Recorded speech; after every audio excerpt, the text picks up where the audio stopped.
You probably don't know that there's a new Volkswagen out that doesn't look like a Volkswagen.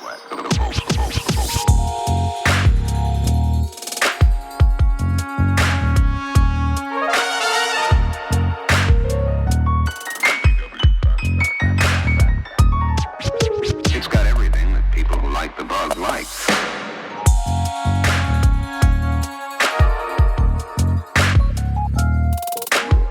So if you happen to see a good-looking Volkswagen, don't panic.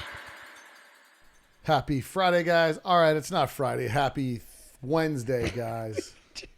And it's going to be Thursday by the time you get this podcast. I'm in the studio. It's Bill T. I'm joined by Andy Finch, Spikes Finch Restoration. Hello. And Trav Lawton, the guy who runs every commercial forklift in the UK. He services, fixes, and maintains rebuilds and does all that. Right, Trav? Hi, how you doing? Yeah, so Trav's on the mic over there, too. And we're doing a little bit of a roundtable today with these guys here.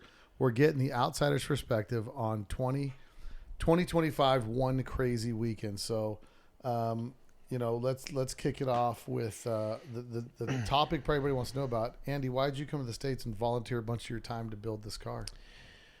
The real reason, or Yeah, we start with the fake reason, then go into the real reason, whichever is more exciting.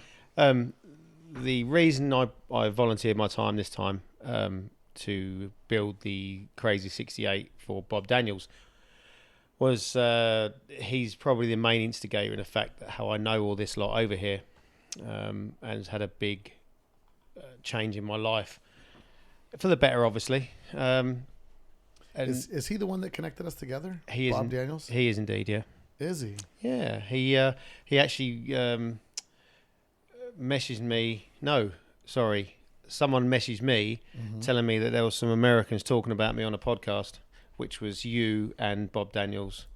When I bought my pink gear, wondering how I managed to sneak in and take this pink gear out from under your noses. Oh yeah. So I had to crack into that and find out what was really going on. Yeah. So Bob, invariably, what he did was his fault. His website or his Facebook page, the 80s and 90s page. Yeah, Bob hosts a page on Facebook called Custom VWs the 80s and 90s. Yeah. So, and because of that, that's how I felt. I'm not going to keep going over it because people have probably heard it about 20,000 times, but. Yeah, it was his fault really that I found a pink gear. So moving forward 5 years, me and yourself, Bill, was walking through Zion Park last year and decided that we might do something for Bob as a little surprise. Obviously, that escalated massively from a little idea right. into what was a full 80s custom build over the last... Well, Bob sort of got most of it together with help from George down at the wagon. Well, actually, I don't think it's my idea. The more I'm thinking about, as the idea unfolded, it started with last year. You guys did a car for Russell when it showed up. You guys knocked out the red convertible Gia, and we did that. And that was probably a little bit easier project because it was running, driving. It was kind of a mask it, scuff it, shoot it type thing. Yep. And it was still a bit of a challenge, but I don't think it was as involved as this car was, right? There was no rust replacement, none of that stuff. No. And then we talked about this year coming up, and Russell's like, listen, maybe I'll do this. Maybe I should build an 80s car. Yeah. And then you said, you know what we ought to do? We ought to build, we ought to each do a car for ourselves. That's what you said. Yeah, that's right. And so then we were talking about that, and then I said, well, there's that 68 in front of, because we were talking, I said, oh, I got this car. You said, I'll have my gear redone. And then we were like, what about Bob, right? And it was like, you know what? They got that 68 in front of George's shop. George doesn't want it. Let's give it to Bob and have Bob build it. So, because he was like, let me see how Bob would say it. You know, not for nothing, but if I was to do a car, I would do a 68 because the 68 is just, it is, for me, it's the perfect cowlick car. You know, like that's kind of how he says it. A little bit of Italian, a little bit of Philly. But, yeah, he would, and so then we came up with the idea, like, you know what, let's hook Bob up with this. So then I worked something out with George to get him the car, and then that's kind of, it started out this innocent idea, like we're just going to bang these things out, and it turned out to be a pretty monumental deal. And luckily we had Trav Lawton, who services all the heavy equipment, everything everything east of India, really. That's there in the UK. He does it. Drag racer. I mean, you name it. Trav's got the titles. Matter of fact, we were at Adam Wicks today, and he was giving him some insight, a couple pointers, some stuff that Trav does. He was like, "Listen, guys, huddle round. I'm going to coach you guys up a little bit." So that was nice. But luckily, Trav showed up because there was this 68, which from a distance looked like, it's a pretty solid car, right? I mean, we're assuming, right, the car's from Nevada, so not a ton of rust. No. And then as you guys started digging into it, it got a bit monumental, and it was the fact that even then, all the front beam, the suspension, the gearbox had been done, the spring plates had been done earlier on in the year. The last thing that had been done. So you said you did mention the gearbox. Sorry.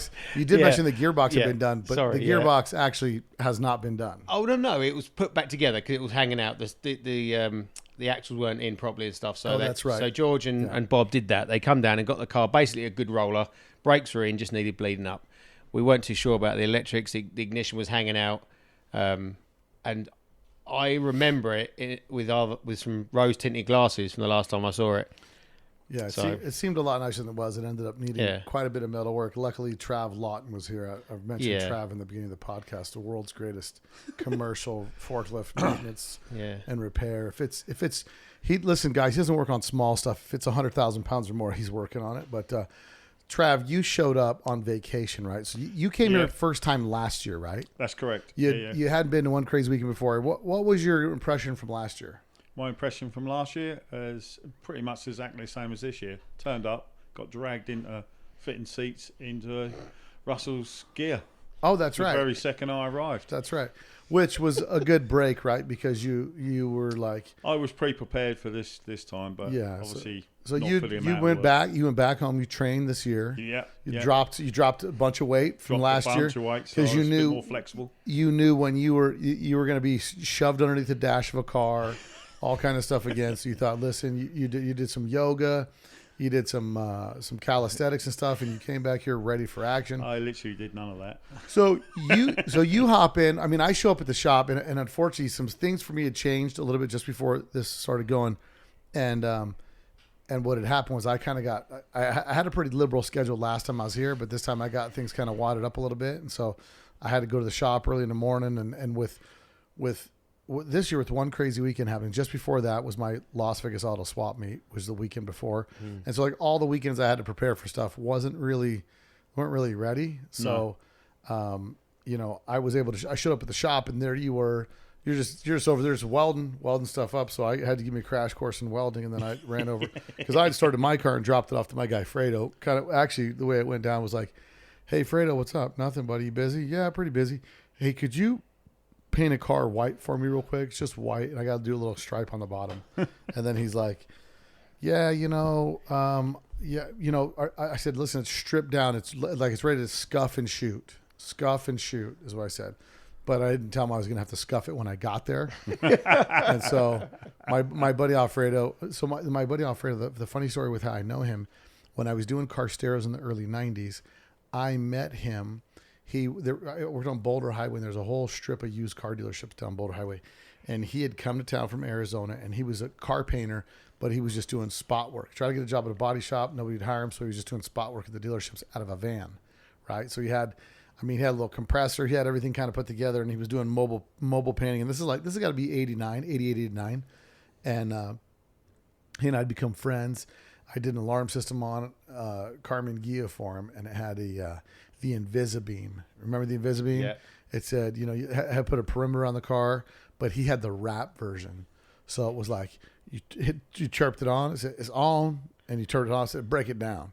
And then you get close, "Hey man, back up. You're too close to my rod." And then it goes off. It's like, somebody messed with my rod. So it was the wrap version of the Invisibeam. And he had painted this convertible Carmen Gia like a yellow gold metallic. And he had painted my first car that I ever had painted.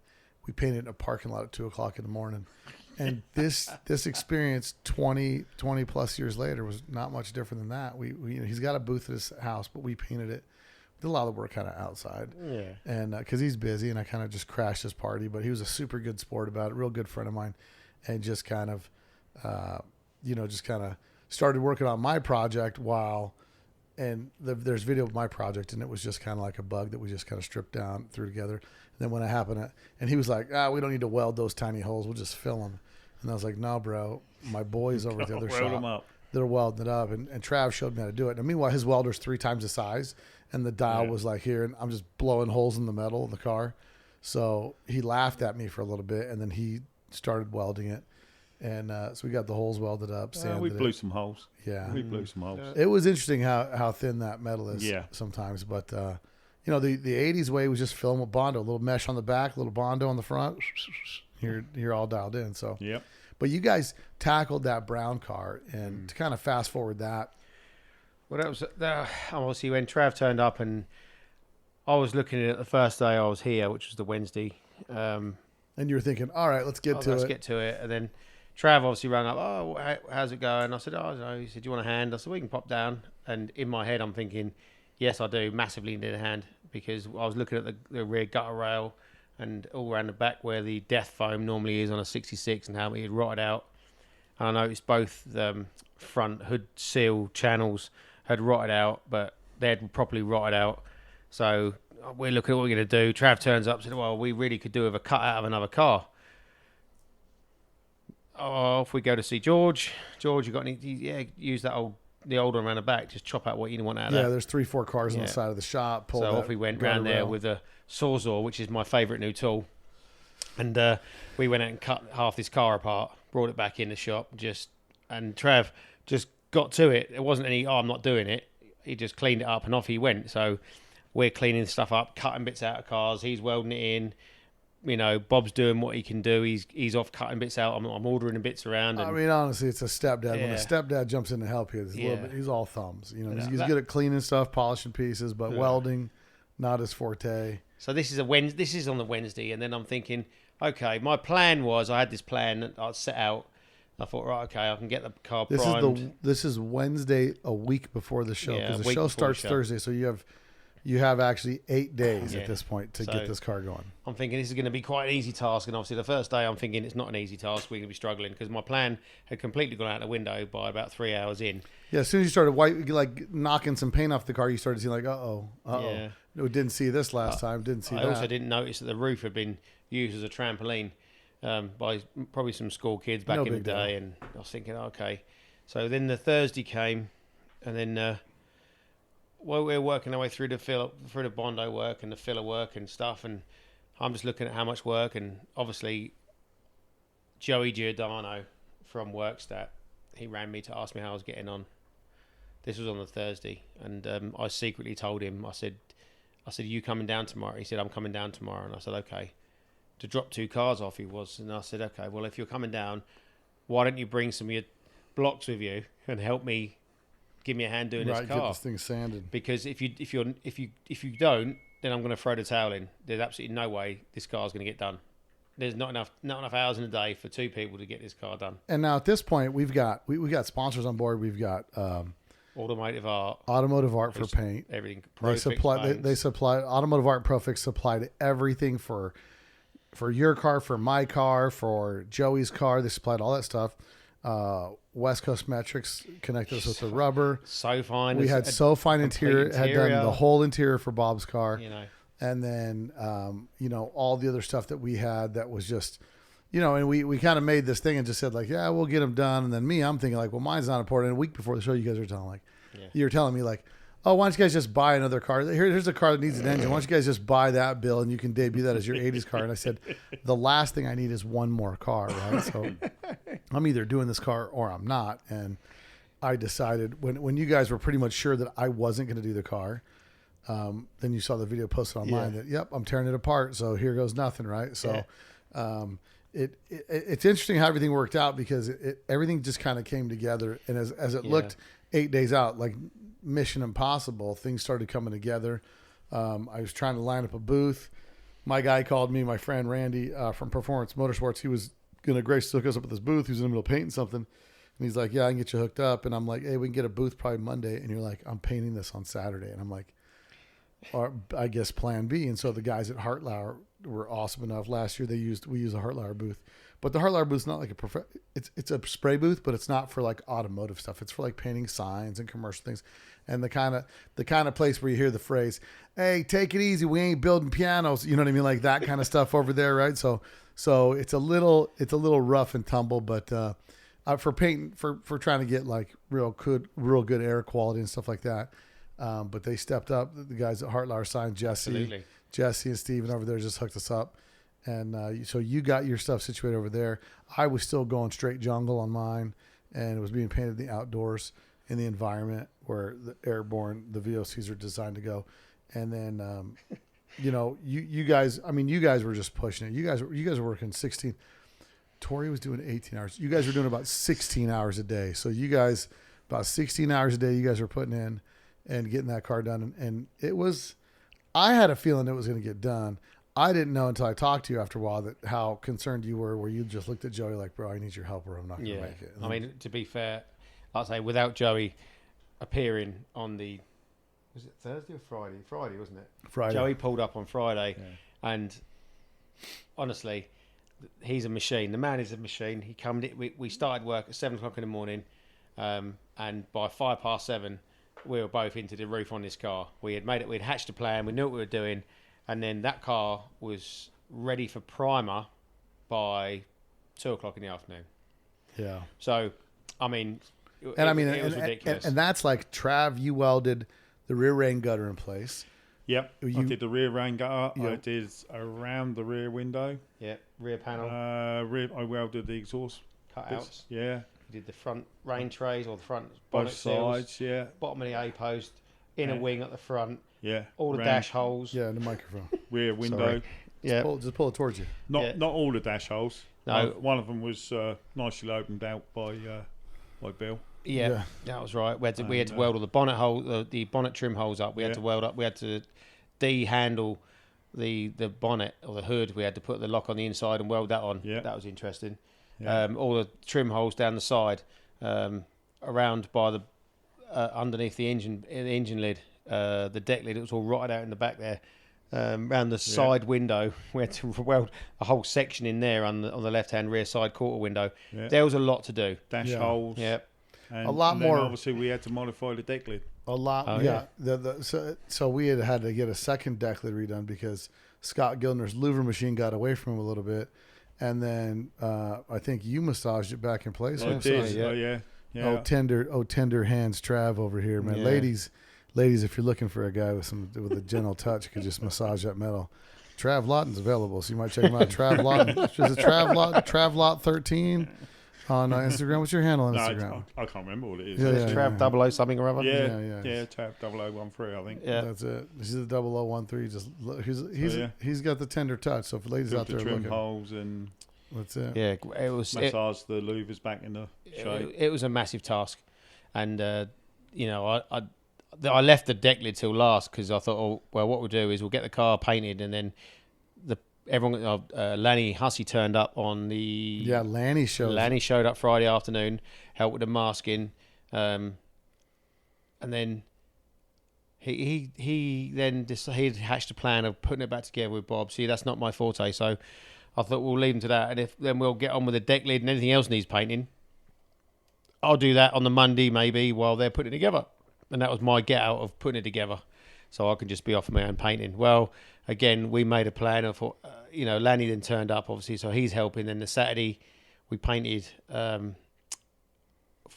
were there at 4 o'clock Saturday morning, weren't we? Yeah. So 4 o'clock Saturday morning, we're in the Hartlow's booth.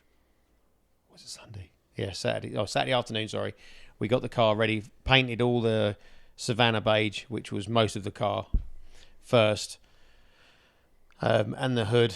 No, that was Friday night. That's Because Friday night. because Saturday morning you got up at 4 a.m. and went to the booth. Oh, was it Sunday? Yeah, Sunday. Because I remember you guys got up at 4 a.m. because my wife was like, "Why'd the alarm just like the beep went off from the door monitors?" And I looked at the alarm and I was like, "Well, there's nobody outside, but my lights are on." Then I rewound it a little bit, so you guys pulled out the driveway. Yeah, But you guys got up early in the morning, so you guys had primered it, painted it, base coated it, and then it's got stripes on it. Clear coated it. Clear coated the whole car. And then we left it on Saturday, and then the Sunday morning, me, Bob, and me, Bob, and Joey went in and sanded the car, and then put all the graphics on the Sunday. The next 4 colours went on the car. We finished the whole car on the Sunday. I think it was about 4:00 in the afternoon when Joey left and had another 8.5 hour drive back to Lawton. Joey's a beat. So then, on top of that, Joey was bringing 2 cars back. So he borrows my 40-foot enclosed trailer in my truck, tired, hops in and drives all the way back to Sacramento, close to Sacramento Lodi from here, which is about an 8-hour drive. 1:30 in the morning, he gets home from that. Like, all right, guys, I made it home. And I'm like, that man is nuts, dude. And then he was coming back here again on the Wednesday with my gear. In between that, he had to finish 2 other jobs and what was left to do on my gear and get back here. Meanwhile, we were putting the car together. And then on the Monday morning, Carol from SoFine thought they'd turn up.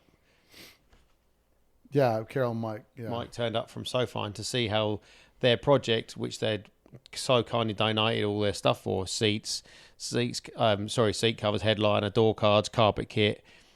And Carol was looking at the car, and her exact words to us were, "That's not going to get done. I can't see how that's getting done." Yeah. And we were just looking at each other thinking, well, do you know what? I think we're pretty on track.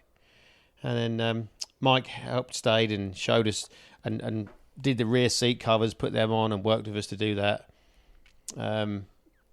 We then asked them if they'd help us doing the headliners in both cars of White Flash and this one. Yeah.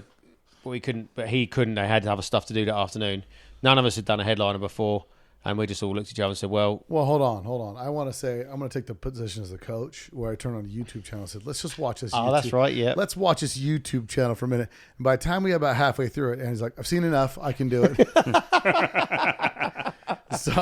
So we watch a YouTube video, the one from J-Bugs. That's correct. He's installing the headliner. So we're watching a video. Shout out to J-Bugs, and watched that video and ended up going ahead and doing a headliner. Then I come down to the shop and I want to help. And now Andy's a weirdo, bro. He's getting all like, no, I got it, mate. I got to go find something else to do. I'm going to do this because now he's in headliner mode.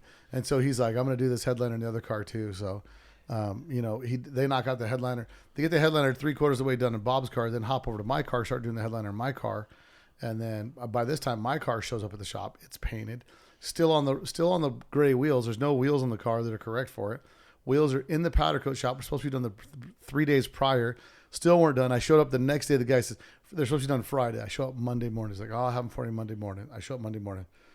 The lady says, I got to be honest with you. They haven't even started on them yet. I'm like, I got to have them by tomorrow. The show is Thursday. So I get the wheels right from powder coat. I drive straight to the tire shop. I get tires put on them. And then I have no lugs. And so we decide on my car, like George I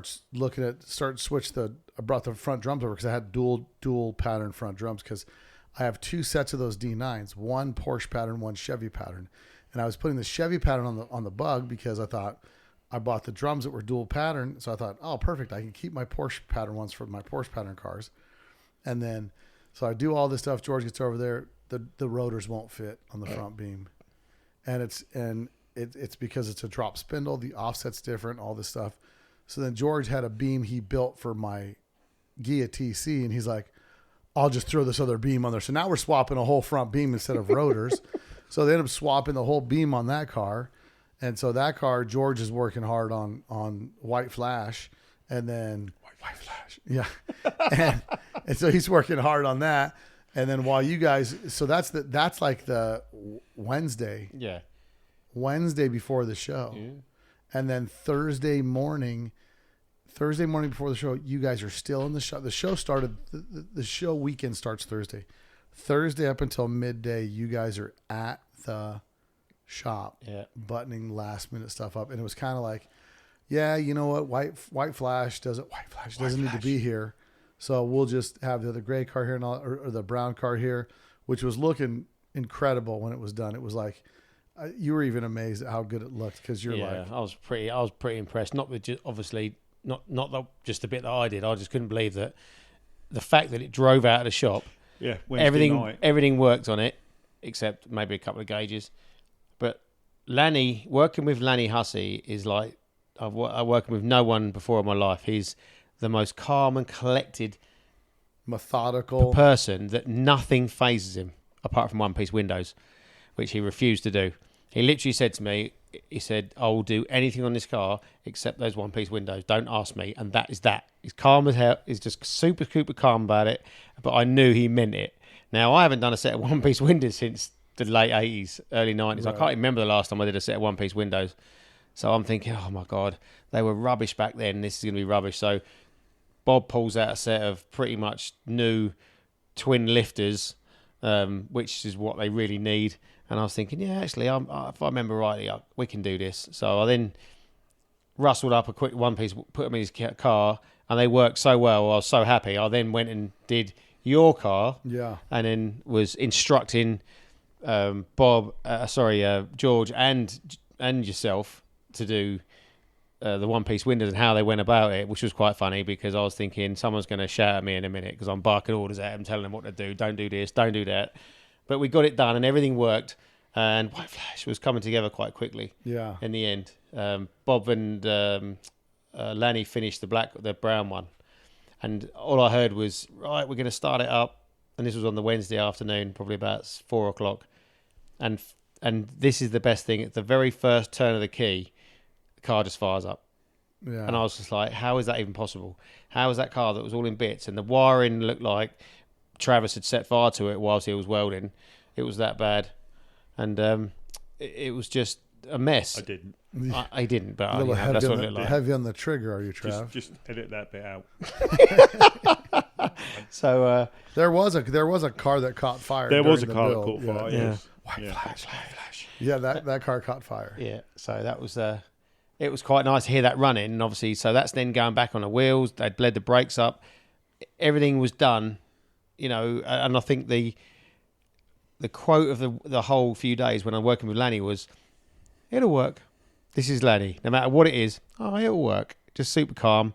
There's like 7 of us trying to put the motor in, and then Lanny's just let me do it, let me do it. And he's just jacking it up with his foot. He's laying on his back, juggling this car in, telling us what to do. We're not even allowed to touch it, and it just slips into place.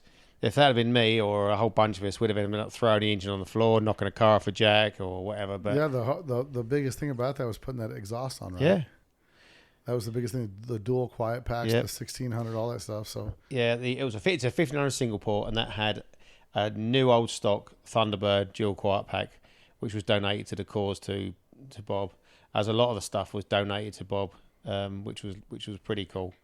But yeah, I mean, I think then the seats all needed modifying for White Flash, and they all got going. They were all done in the end, and that drove to the show on Thursday afternoon. I think did he bring it Thursday afternoon? he did. Brought Thursday afternoon. Yep. So George drove in Friday morning. Friday morning. We were going to go and get it on a trailer. I'd arranged with Johnny to go and get the car on a trailer, and the next thing I know, you could hear White Flash just coming in the car park, and pulled up, and everyone was just like, "No way, it made it!" So it was good to see all the cars made there. Tories, Aftershock, which was just That car's incredible. I can't even explain how much work's involved in that car. This week there's been so much going on this week. It's almost like it hasn't stopped. It's like every day's bled together. Yeah. You know what I mean?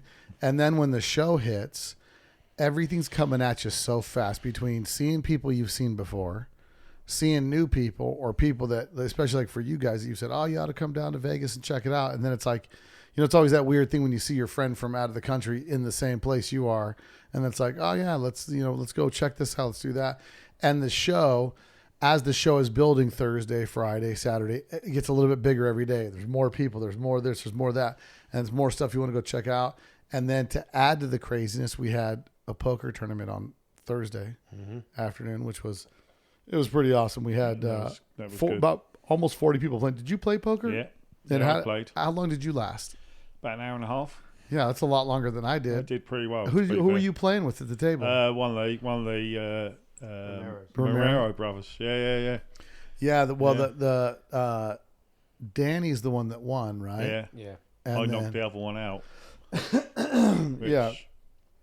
And so they one of them won a $50 bounty, and then Danny's the one that went head to head with Clyde Berg for the final for the transaxle, and then I got knocked out. I had a $50 bounty on me, and then Dan with VW Trans had a $50 bounty on him, and so whoever took us out all our chips, they ended up getting an extra $50 in cash, which was fun. I think the most the most fun thing about playing poker was like most everyone didn't know how to play poker. No. So the dealer is like looking at you like you're an idiot going, listen, if you want to bet, you have to bet this, but you can raise, you can call, or you can, They were very they were good. tolerant they were talking to us like school children. Educational. Yeah.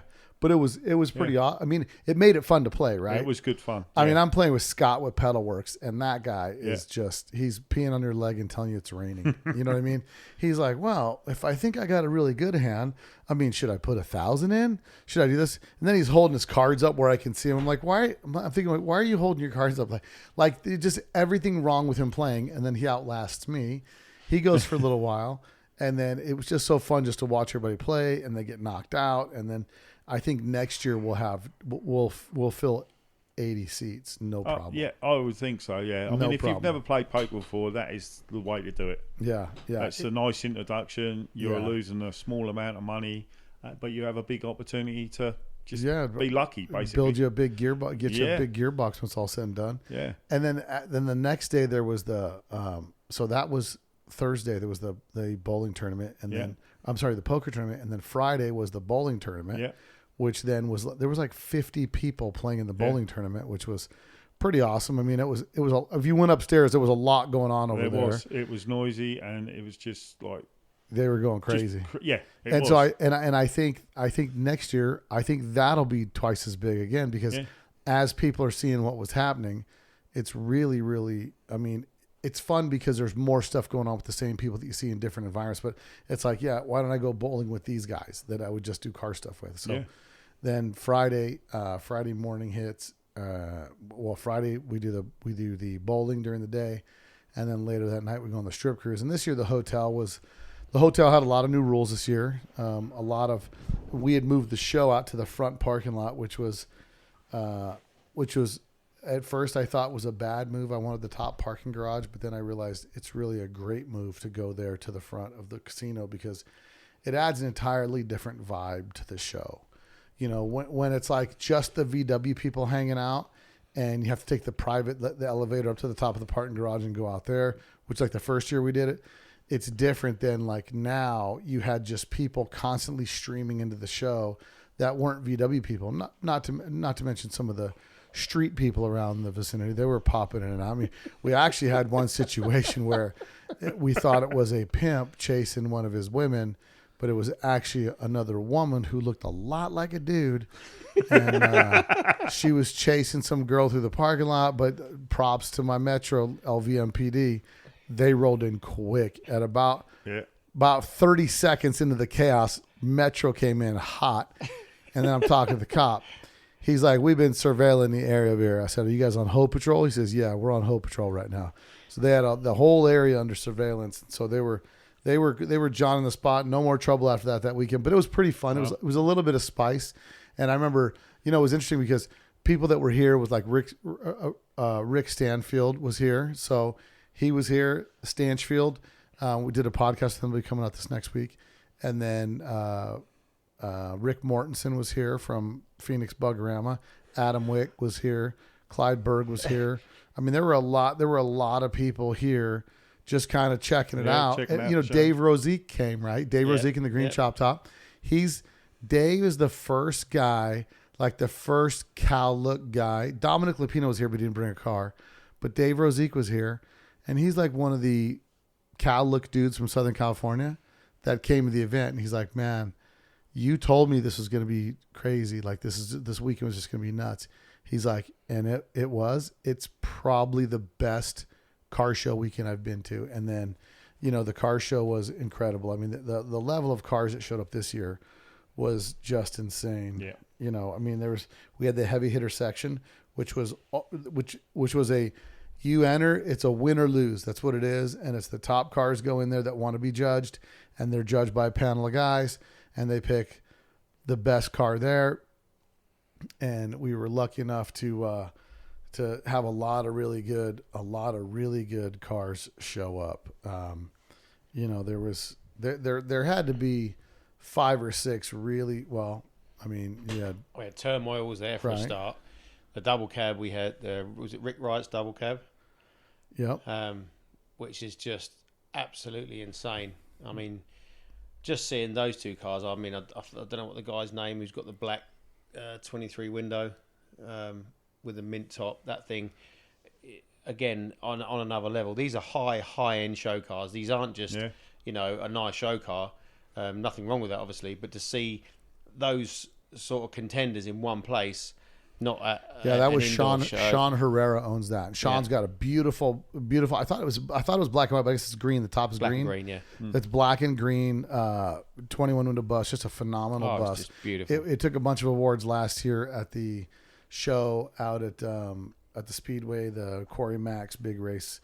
But it was nice to do the strip cruise and have the double cab roll past you. Oh yeah. A high end show car being driven down the strip. Oh, you talking about Ricky Wright's car? yeah. And he was driving that for people, and that was really cool. Yeah, he was just he had stayed in the top 20 category, and he walked away with some hard works. That's a dang nice bus, dude. And the thing with the heavy hitters categories, there's one winner. You get $1,000, which I don't know who else is paying $1,000 for a winner. But, let's talk Dubses. So there's that, right? So look at the rest. Look at your show promoter and say, do more, be better. Because we gave out a bunch. I mean, it's funny because we talk about this and I joke about it, but I'm 100% serious about this. I want to make shows that people want to go to. I don't really care about shows per se. I care about a weekend experience. Like you're going to show up in Vegas, you've got your Volkswagen, and you just get to cut loose. You're in a different place. You can feel safe about your car being out and about, and then you have you got this home base at the casino. You go in and out, and there's a lot of other things to do. Between the Punk Rock Museum was giving discounts for people that wanted to go check it out with a wristband. We had the bowling, we had the poker tournament, we had the strip cruise. We had the car show, and then the poker run after that. The poker run, yeah. Now, last year, did you do the poker run? I was on the poker run, but I didn't actually participate. Now, did you participate this year? Yeah. And it's a little more fun when you got some. It's fun, yeah. It's it, depressing when you don't win anything, but it's fun. But I mean, listen, you had a chance, man. We had raffle tickets and all kinds of stuff at the end. But listen, when you're a loser, you're just a loser, man. No, I'm just kidding. I mean, to be fair, yeah, you're pretty right. But I mean, one of the cool things that I found about the whole event was if you took part in took part in the poker, took part in the bowling, took part in the poker run, you got the chips. Yeah. The chips you gave away were just, they're special because the collector's poker chips. Yeah. I mean, that's a really nice, cool touch. No one else is doing that stuff. You turn up, you get a ticket. You might get a sticker if you're lucky at the gate, but that's about it. Yeah, I mean, did you have to pay for the poker chips, or were they free? Yeah. Did you pay for it? You didn't pay for those poker chips, did you? Yeah. No. They're all free. Yeah, I paid in blood and sweat. Yeah. I think that's the way it was put down, wasn't it? Yeah. No. They.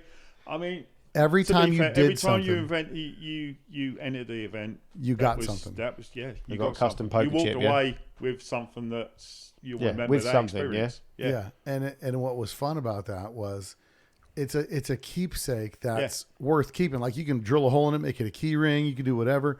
But I have people that just collect all of them. Like they're like, I had somebody came down.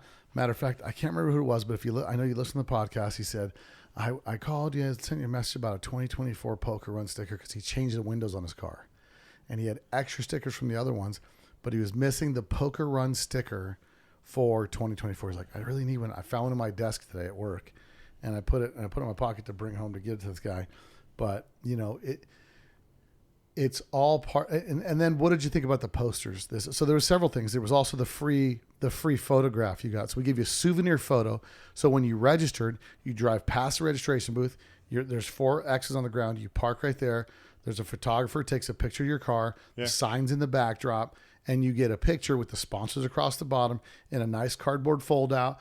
like something that you would pay for somewhere else, and that was given to you free of charge from One Crazy Weekend. So it's like you got this fantastic thing. Shout out to my guy Gary, GTM Photo for doing the photography for us. So it was just it was all about Vegas, right? Yeah. Like it was because back in the day in Vegas, you'd go to a restaurant, they had camera girls walking around the restaurant, and they would take your picture, then they try to sell you it. But this, we weren't selling; we were just giving them out as an additional keepsake, right? Yeah. So it's so you can remember the weekend, and then the poster, right? Yeah, I mean, I never ended up with a poster, to be honest with you, but Did you really?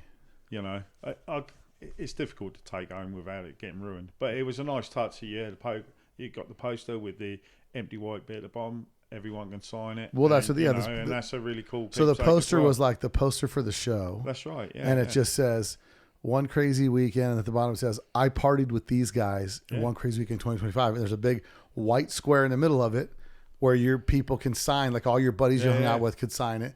So that was something really cool. for me, and I got the idea from when I did the Roadster show. They gave me when I paid for the admission, they give you a metal tin, and so I got a metal tin with my admission, and then we happened to be, it was after I was shutting down the podcast, and John Buck and the guys that run the show come walking in with Billy Gibbons from ZZ Top, and they're walking over to the ZZ Top bug, the black bug.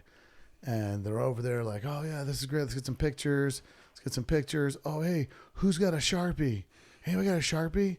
Yeah, I want you to sign this. Or we want you to sign some autographs, whatever. And then I'm across the room and I go, I got a Sharpie. So then I come walking over with my tin. And I took my tin and I said, but you got to sign my tin so you guys can use the Sharpie. So I made him sign the tin. And then after that rest of that weekend, I had Dean Kirsten sign it, Burley Burlow sign it, Russell Ritchie sign it. I had all the guys that were there at the Roadster show sign the back of that tin. And so that gave me the idea that, like, you get the posters, you like, did you go to that show or you just bought the poster? Yeah. Well, the cool part is when I came up with that idea to put that there, like, that would be cool because now it's on the back of it. Like on my tin, it's on the back, right? So it's almost like you have to hang it so it spins.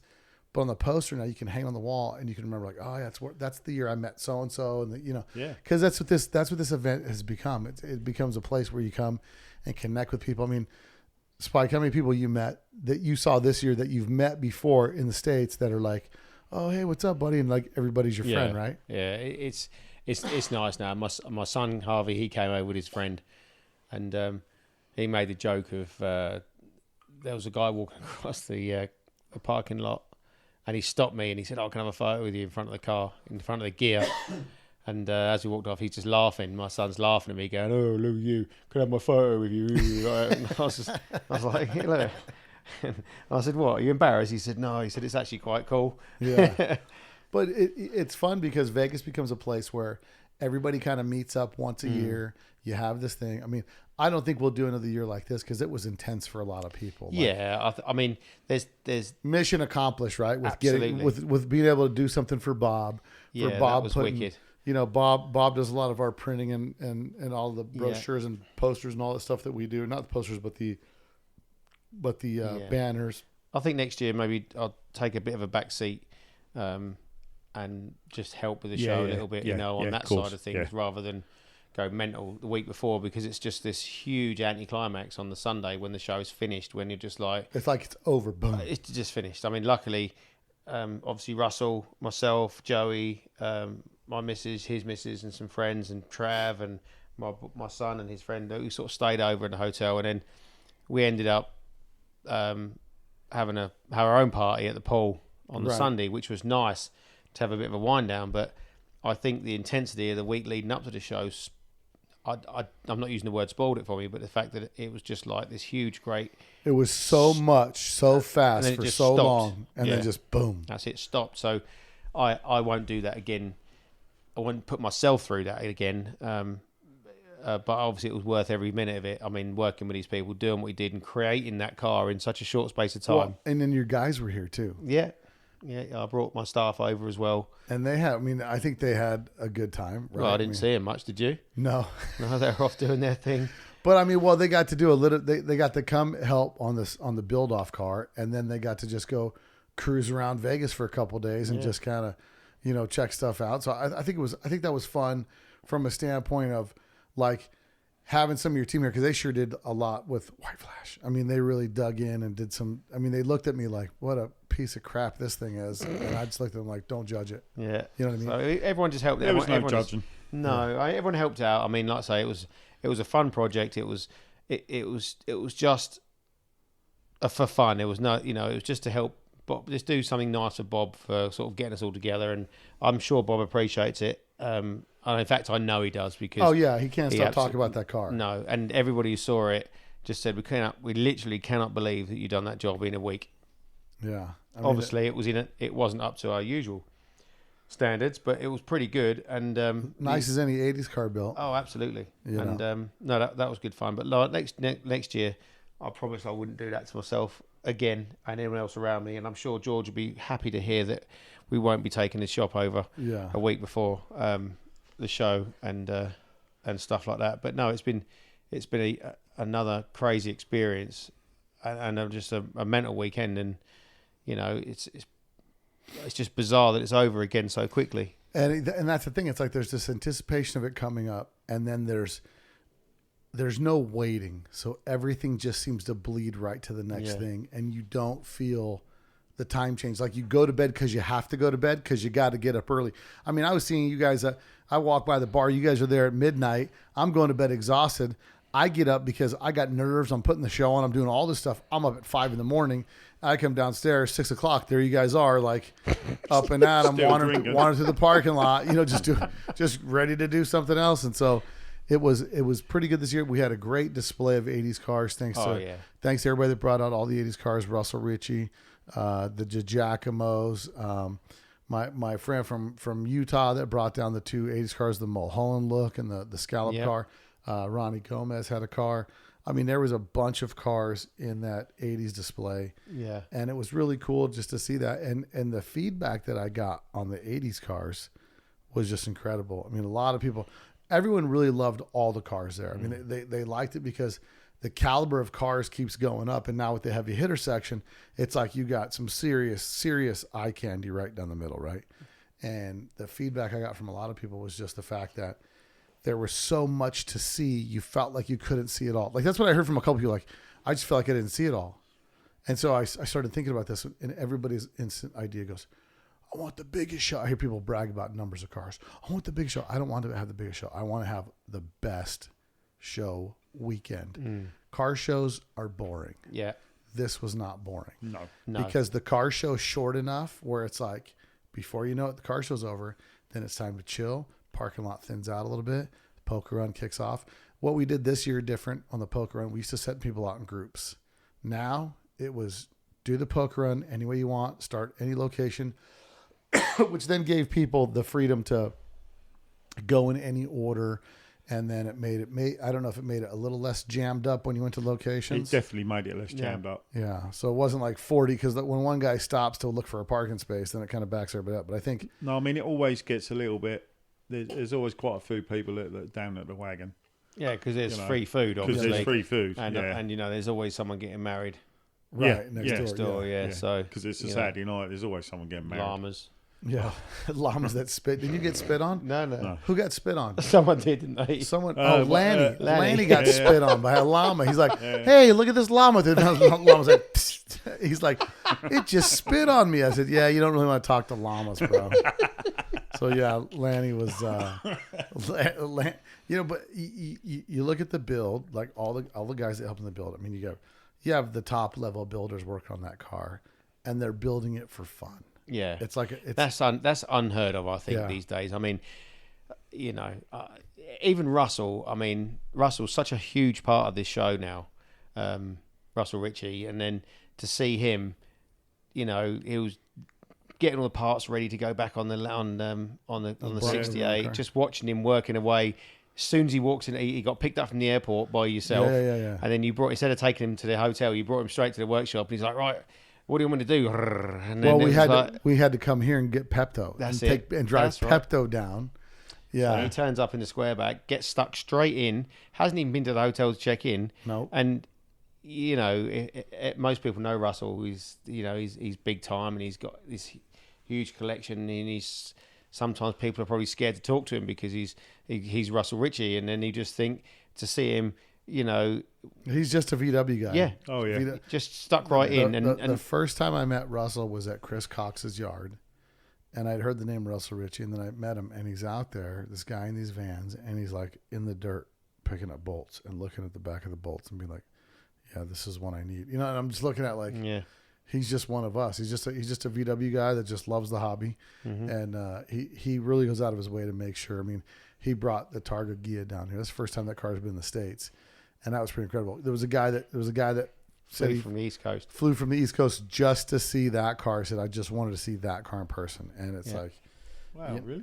yeah. I mean, it's just there were so many people that I had heard when they saw those cars from the 80s. They were just like, man, I saw that. I've never seen this car in person. It's so cool to actually see the actual car in person. I think there was a couple of people that looked at Bob's car and said they remembered it from the 80s. Yeah, as well, that was bizarre. which I was remember pretty good. Yeah. Testament to the way it looked. There is a comment on Facebook if you find it. Someone goes, "Yep, I remember that car. What about White Flash?"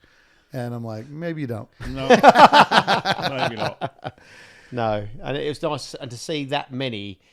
I mean, the Bad 55 oval black show car, which was a proper time capsule, just to see it displayed exactly how it was, with all the mirrors, with the paint, the interior, and to see it there, you know, in person, when most people haven't even seen the car in the last 30 years.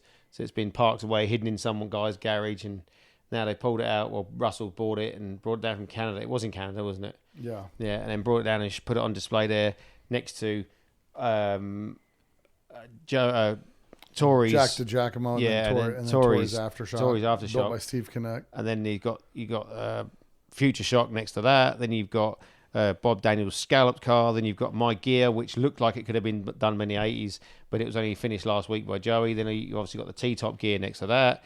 You go further down, you've got Ronnie Gomez's the scallop car. Then you've got the two, the Mulholland look car. There was 20. Was there 20 or was there more? There's probably close to 20. Yeah, 20. You know, really beautiful 80s cars, and it was so nice to see that. I think that's amazing. I mean, you know, I do. And high-end, not old junkers that someone's just dragged out of a garage. You know, Right. Black Gold, the other black turbo bug. Jack Wink's car was here. Jack Wink's car. You know, just amazing cars. That stuff that I'd never seen before to see in real life. There was 20 years of VW magazine cars there. That's it. And that was the cool part, was to be able to see all those cars that maybe... You know, everyone thinks, oh, you're stuck in the 80s, don't do that. But I love everything. I love all the new stuff. I love the old stuff. But, it's a real nod to the past and to the what started our trend, you know. And it's just nice to see them all together and people still got them and using them, you know. To see the people that are still remembering those cars, and they walk up to those cars and like, man, I can't believe these things are here. You know, I have my neighbor was calling me like, hey, there's all these cars. What's going on at your house? Because all these cars are leaving my house. So, you know, here I got. That's when we picked them up. That's brilliant. Yeah. Here we got everything. I mean, it's just a weekend that's a weekend to remember. You know what I mean? Yeah. And it's like you hit a point in a show where you never know if you'll repeat that show again. Obviously, this thing with the build off was just too insane. It was too much pressure, too close to the show, and it's like, luckily the show was fairly organized in advance to where everything went fairly clean. Mm-hmm. You know what I mean? I got a lot of positive feedback on the assigned spaces. People like that. You know, I got a lot of positive feedback on just about everything. You know, people really enjoyed the poker, the bowling. Yeah. The only thing that we may add for next year, if I can pull it off, is going to be the NASCAR, like taking your car around the NASCAR track. We may switch up a couple of the poker run stops, but I think that's a good idea. Is to keep the format and then maybe change a couple of things. Add a little variety. That's the word, variety. Just to make sure that if you go again, it's not same. It's the same old. Because if everyone enjoys the poker run, but you're going to go to different stops. Except George's, which will always be there because he's got free food. You know, that's a main pivotal part of the whole thing. Is everyone wants to do this poker run, right? And then, one place I would love to stop would be like the Union Plaza or Circus, one of those hotel porte-cocheres where you come in and it's all lights. Yeah. Because I just think that would be the coolest thing, that you just pull your cars up, line them up, you get out, you get your poker cards, get back in your car, photo op, and you just roll out, you know? Yeah. Because that's the thing. It's like, you don't go to a show in Vegas. Like I went to a show, no disrespect to the shows in California, but when I'm from the desert and I go to a show in California, I kind of want to go by the beach. I don't want to be in like inland. And so I've gone to one of those shows in Chino Hills and stuff like that.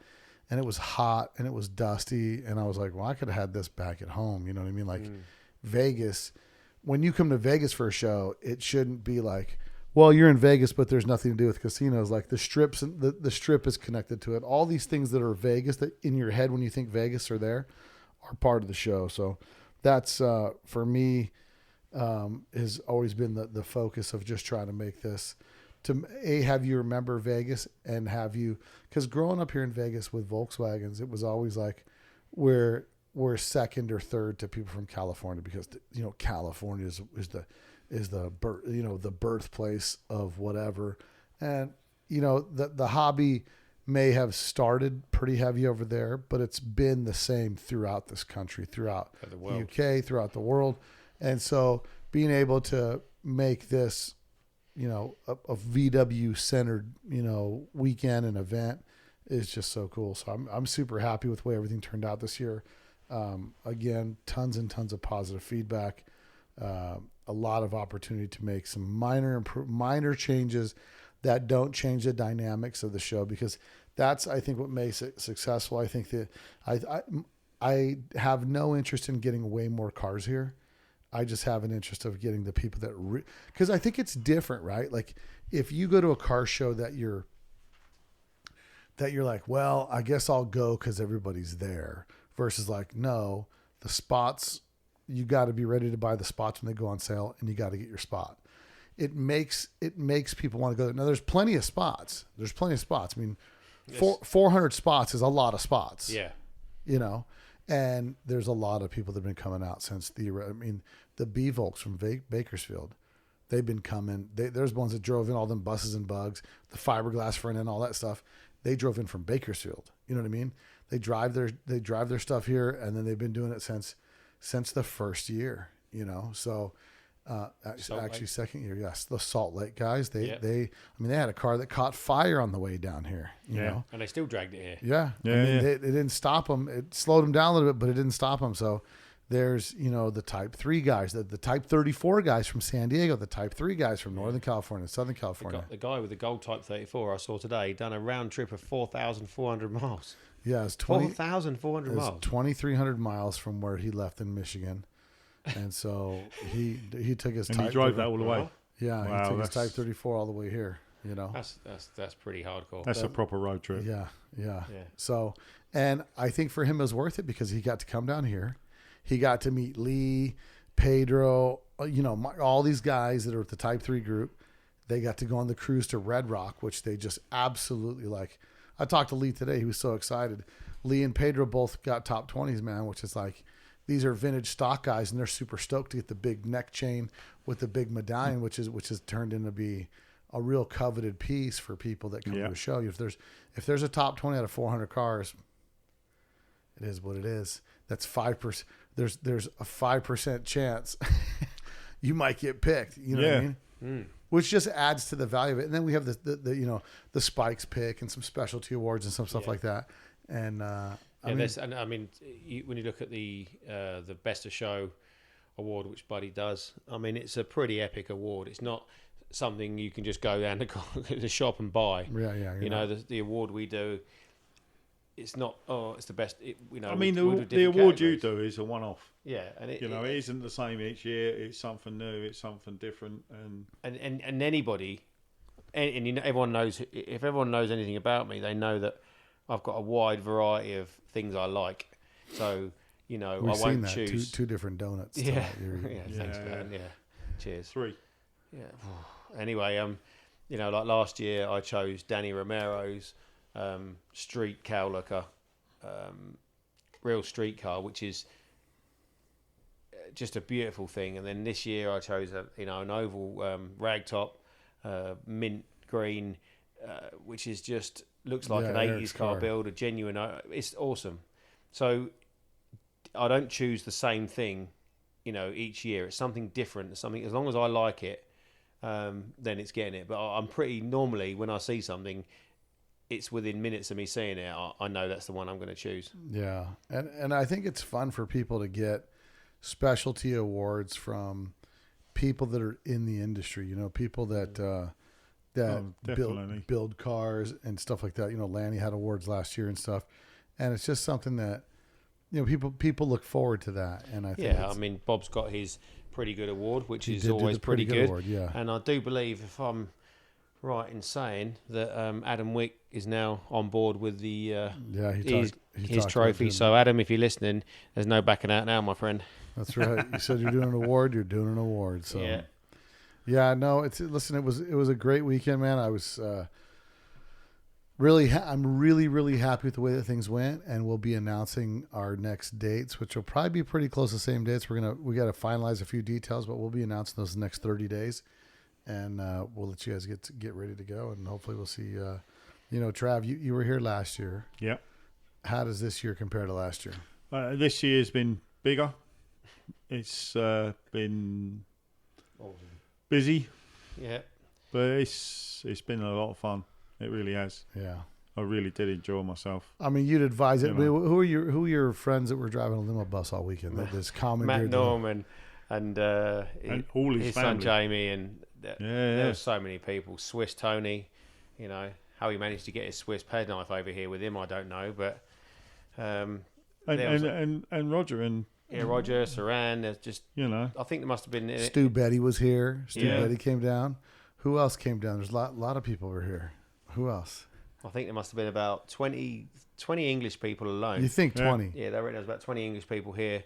We had people from Australia turn up. Mark and Marco. Yeah, shout out to Mark and Marco. Yeah, man. Two solid guys. So we got to hang out with them for a little bit. Yeah, we went shooting studio and stuff like that, and that was a good time. So I took these guys out to show them what the Second Amendment was all about. So they were a little surprised, shocked, and scared at the same time. And then some of these guys were like veterans, just grabbed the old rifle, old Snipes vintage restoration, went out there, made a few things go kaboom. Yeah. But that was pretty cool. There was some. Don't forget Kwesi and Boogie that came from Virgin Islands. Those guys came out from the Virgin Islands. I mean, there's a lot of guys. There's a lot of people to show from. You had Greg Stogren from Niagara. Yeah, he came out here. You got Bob. You got Bob Cook. Bob Cook, yeah. Bob Cook drove out from Maryland. Yeah, and I think he had a great time. Yeah, there was so many people. There was just so many people from all over the world, and that's a big deal. I think. Do you know what I mean? Yeah, I really do. We had the guys from Riverbank Customs in Alabama. Yeah, they came out. So I mean, we had people from all over. The guys in the White Bug were from Mexico. He's from Guadalajara, Mexico. That's right. Yeah, the guys that had like 14 mid-range speakers in their setup over there, and they were just blasting it. Yeah, those guys. They came all the way up from Mexico. So we had cars from Mexico.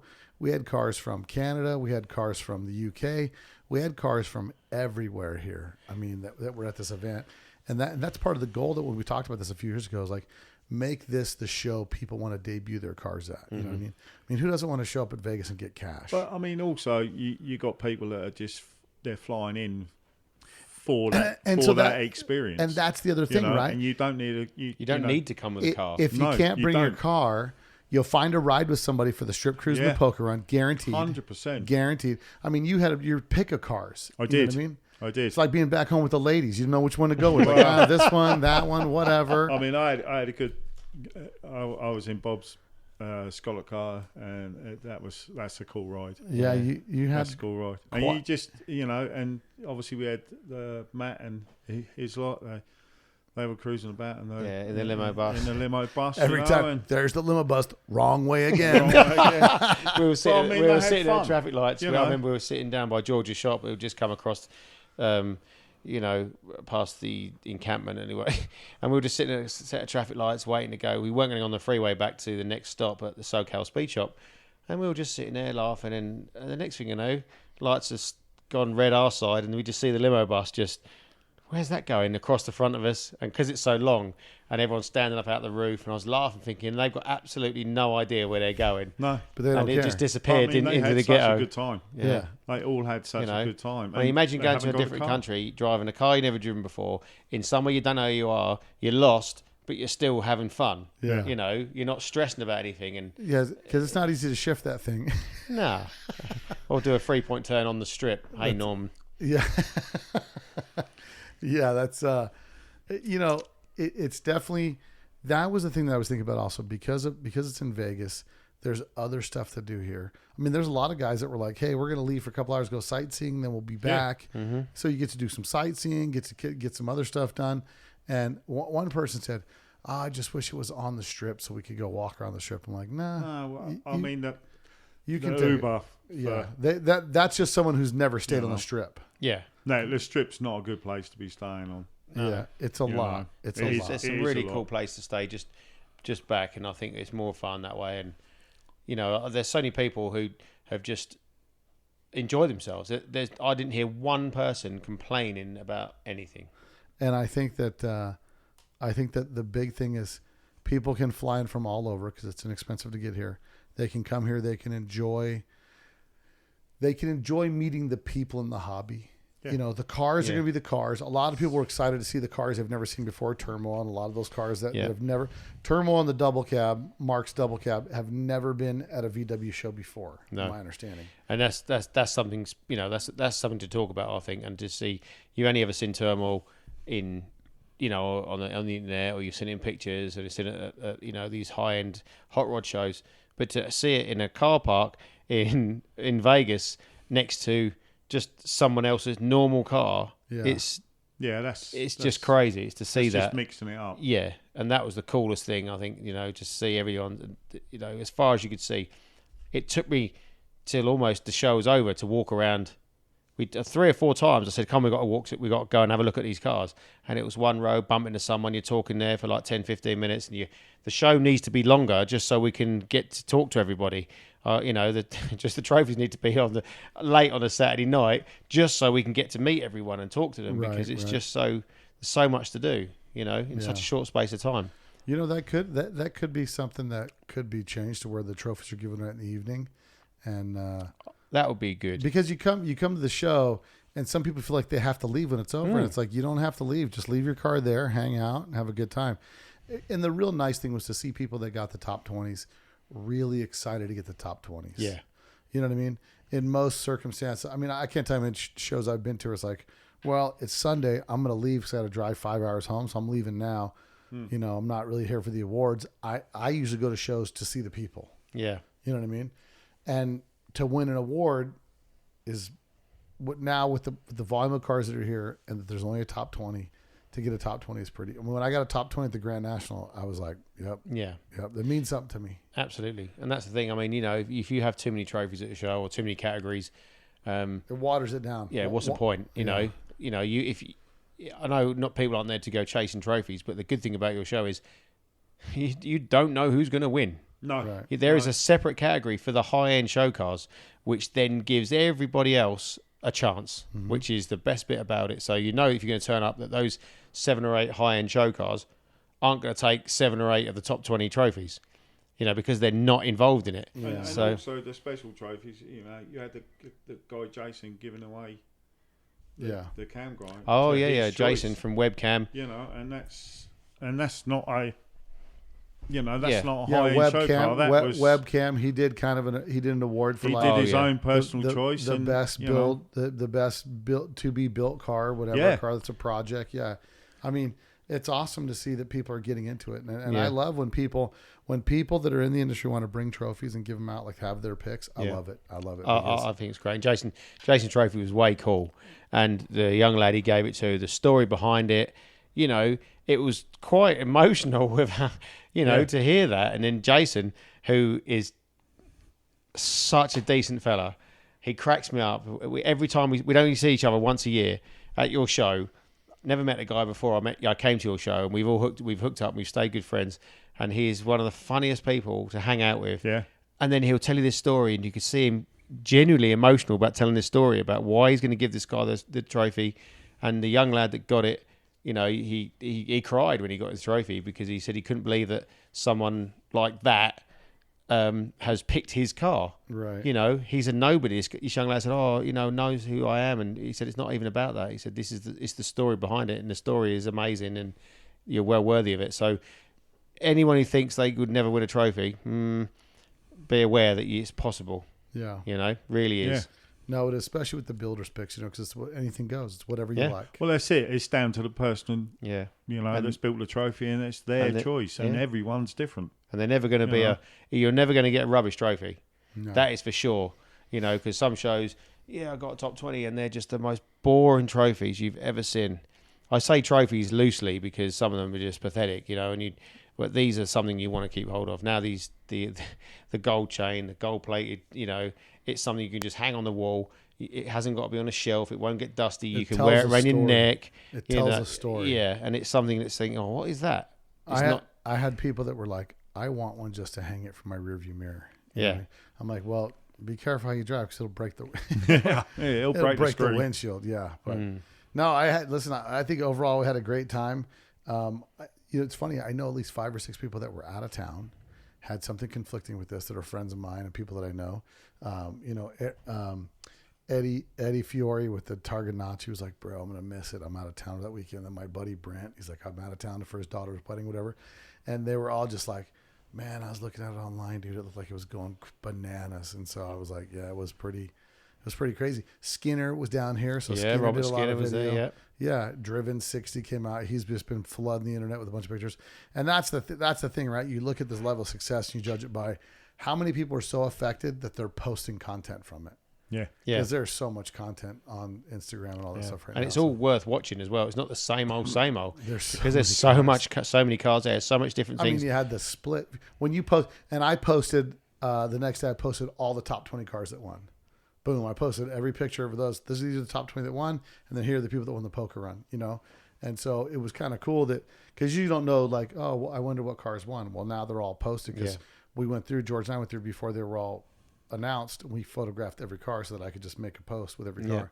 And it's just, I mean, the split from the guys from Mexican Volks, those guys. I mean, that split was gangster. The satin colored split. Bronze, That's so cool. And that's what I think that's what I like about this event the most, is that there's a huge variety of stuff that shows up. It's not all the same stuff. No. You know, from the guys from the Mexican Volks to the guys from Bakersfield that show up. I mean, you look at the car from Bakersfield that won. I mean, it's like a Hawaiian-ish style car, but totally different, you know, with the gold flake and all. I mean, that car is just wild, man. And it was done to a 68. So I love that even more because it's like they didn't have to have an oval window or something like that. But then you have the Arizona T Mint, the Arizona T Oval that wins, you know, Eric's car. And that car was cool. And he was so stoked to get your award, man. He's just like, I can't even believe this, man, that I got this award. I just think it's amazing. I mean, I would have also picked Eric Black's notchback, but I can't. Right. Well, yeah, that's such a beautiful. There was a post on that, and someone said, one of the Type 3 guys, Lee Hedges, says, "Why didn't that notchback win something?" I'm like, well, he's in the club, and George kind of says, we don't, because the club helps with the show. We don't really want club members entered into the show because it's not something that, you know, we want to have. But Eric knows, you know, again, I had somebody today, type 3 guy, Lee Hedges, said that car should have gotten an award. And I said, yeah, well, but he's in the Volkswagen Club. So it's an all around great show. Again, it's less about the show. It's more about the people. Absolutely. It's all about the people. It's about having an event where you can bring something that stands out from the crowd, and you white flash, and you don't feel like, oh, well, I'm out of place because I don't have Fuchs on my car. Oh, it's completely different. No, and I think that's the whole vibe of the whole show. Is everybody absolutely loves everything there. Yeah, you know, there's no clicks, there's no rubbish like that. It's just it's a good time, and I advise anyone who hasn't been, if you can make it, then do it, because I promise you won't regret it. Yeah, being at the hotel, just hanging out, meeting the people and all that stuff is just a great time in and of itself. So. And it's not only just hanging out during the day around the cars. You know, you wander into the hotel in the evening and everyone's hanging around the bar having a good The time. whole lounge was just They're doing filled with ridiculously all you knuckleheads. stupid name shots, and and just kicking back, and they're chatting about Yeah, all sorts. yeah. And just having a really good time with people you've never met before. I'd never met Jason before. Yeah. I travelled on the strip cruise with him on a Friday night, and it's like Andy said, funny guy, and we had a really good time hanging out.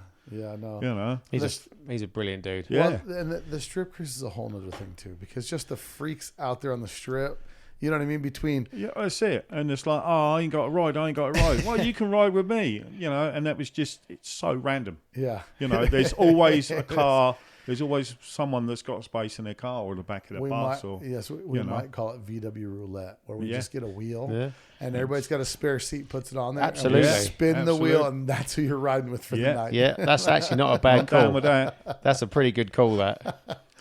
Well, guys, I appreciate you. I appreciate you guys coming on. Trav, you want to leave us any closing thoughts on anything? No, I think the show speaks for itself. Yeah, you might be back. You might be back. I'll definitely be back. Yeah. All being well. Well, we got a roll call earlier that I had someone call me the day after the show. They were trying to book rooms for next year, and I said, wow. I said, it's just wait. Just give me a minute. Let me get some details worked out, and we'll let you know. And Let the I'll dust let you be settle from the last one. I'll let you be the first one to book rooms. Yeah.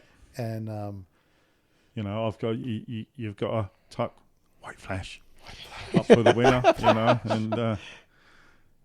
Well, there's also 20 people I heard from Briggs's today over there in Canada. He says, I got a head count for 20 next year. Wow. Wow. So that's 20 more Canadians coming over. So, again, you don't have to bring a car to have a good time. No, exactly that. And just bear in mind that if you don't come with a car, there is no entry fee. Right. So, That's it. There But you can still be involved in everything that goes on. That's it. There's nothing stopping you being on the poker run. No, it's good. The strip cruise. And poker the guy that puts on the bowling. event's got a soft heart. And He has. Could I get a poker chip? Here's a poker chip. Here's a Get poker out of chip. here. Yeah. Get out of here. Get out of here. I understand. If they're spare, they're there. That's it. Well, guys, I appreciate you for coming on for No worries. us doing this wrap up. And once again, guys, don't forget to support those that support Let's Talk Does. VW Trends Magazine, a magazine for the people, by the people. Go subscribe today at VWTrendsMagazine.com. Also, Ross Wolf, high quality aftermarket parts built for enthusiasts, by enthusiasts, and the best pistons on the market for your VW Icon pistons. Find a distributor, see the link in the description below, and get yourself some Icon pistons, guys. And until next week, guys.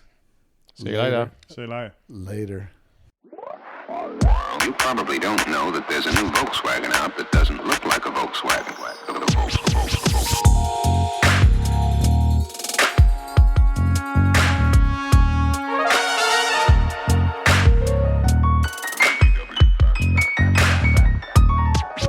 It's got everything that people who like the bug like.